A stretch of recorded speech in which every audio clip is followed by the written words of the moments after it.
I know that there were meetings with Ken and other co-chairs of the International Steering Committee at TDU, people that were on the steering committee, who met with the government, staff people for TDU, and talked to them about this idea of getting the right to vote for our international officers, putting that on the agenda. And it turned out that we were lucky enough that that came to be part of the consent decree. That's really what it was about. And I was one among a few people that were not in favor of his endorsement, of TDU endorsing him, until we got more concrete commitments from him about how the campaign was going to look, you know, what the campaign was going to look like, what kind of role we would play, how many positions would we be able to put people up for. In the UPS contract campaign, there were rank and file members on the negotiating committee, and that was very beneficial.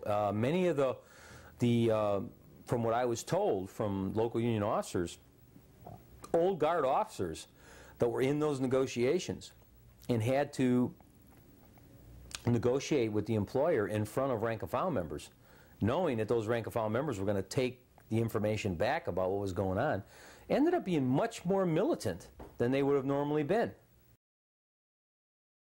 What happened in UPS, where there was information available, and the union tried to, and very successfully did in many cases, organize what they call a member-to-member strategy for the contract campaign, which was to just totally organize your workplace. Have every shift represented, get a shift coordinator, get a workplace coordinator, get a classification coordinator, you know what I mean? Really organize it. We know, though, that the government at the same time was watching what was going on at UPS. You know, all the Wall Street backers and the Republicans and their Republican friends in Washington, D.C.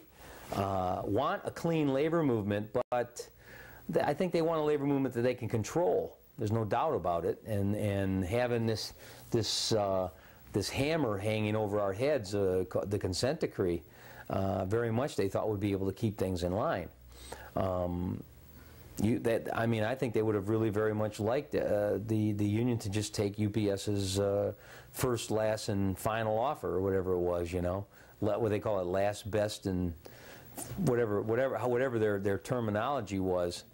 And I think my personal belief is that Ron Carey would probably still be in there had he not put up a real struggle at UPS.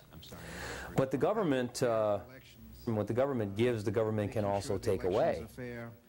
How does that fit into the framework? So when Carey, when this campaign finance problem came up, you know, let's face it, look what they did to Newt Gingrich and Bill Clinton and Al Gore and all that. I mean, they didn't make them resign from the presidency or the Speaker of the House. But this was enough for the government to come in and throw Ron Carey out, because, you know, he was just kind of overstepped his bounds. He went a little too far when you take on one of the biggest corporations in the United States and force them to give up major concessions.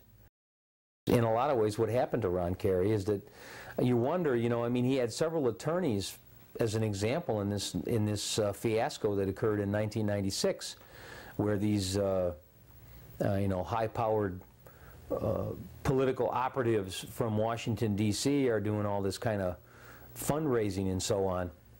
And none of his lawyers or none of his personal consultants came to him and said, Ron, what's going on here?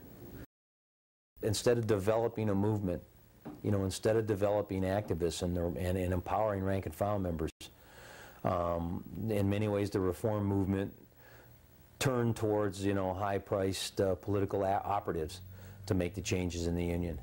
And it doesn't work. It doesn't make changes. And now it's gotten us into deep trouble.